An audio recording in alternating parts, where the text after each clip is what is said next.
the state of national calamity, ano po ba ang saklaw nito? Ano yung mga karampatang aksyon at takbang na kailangan gawin ng gobyerno?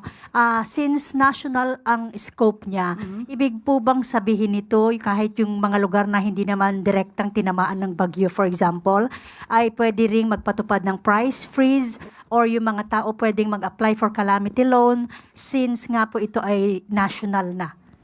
Nakausap po mismo natin ang pamunuan ng DTI at sila po mismo ang patungkol sa price freeze or pag-monitor ng mga halaga ng basic commodities and items. Ito po ay pangkalahatan. Pero sa ngayon po, hintayin po natin ang declaration mismo na manggagaling sa Pangulo dahil kanina lamang po ay kanyang inaprubahan ito. At ang rekomendasyon po ng NDRRMC ay inaprubahan, pero hintayin po natin mismo yung pinaka-declaration of national state of calamity at doon natin makikita kung ano po yung pinaka-detalye. Pero in general po, sinabi po ng DTI na patungkol po sa presyo ng mga basic commodities, pangkalahatan po ito. So, nationwide, ma'am, na magpapa-price? Opo, yan po yung pinaka-general. Yan po yung pinaka-general rule.